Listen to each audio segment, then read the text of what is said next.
Today we're going to talk briefly about starting your essay.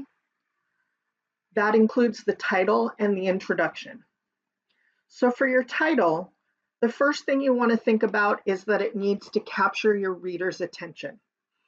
Consider when you're looking at something to read, whether it's something online or whether it's a book in a bookstore, or if you're looking on Amazon for a book, the first thing that captures your attention is the title. It gives you an idea of what's coming. So that's what you want to do for your readers, is capture their attention.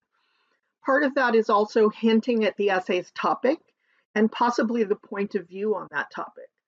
That gives the reader an idea of what's coming in the essay, and it helps to capture the reader's attention as well. It should not be identical to your thesis. Your title should not be a sentence.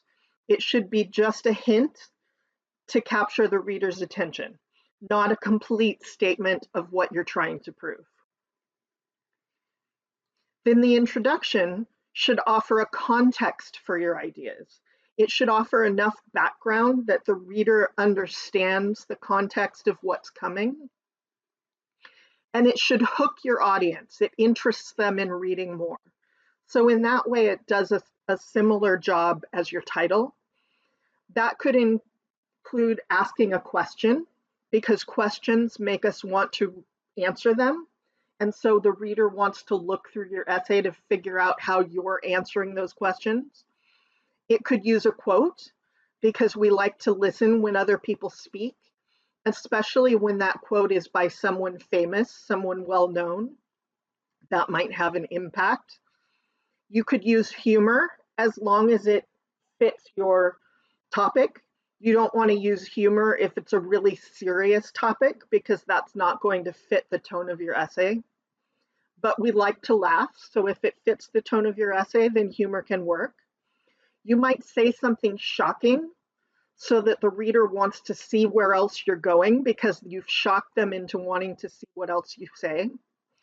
And it could tell a story, as long as the story is relevant to what you're trying to argue, because that way we like to hear what other people's stories are.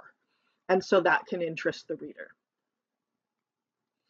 It also needs to include a thesis statement, usually the last sentence of the introduction, but maybe at the beginning or the middle. So standard is your thesis is the final sentence of the introduction. But if you feel like you want to start off with a bang in your introduction, then you can have your thesis at the beginning. Or you may need to lead up to it with some background and have your thesis in the middle and then continue with some explanation of that thesis. Wherever it seems to work best is fine.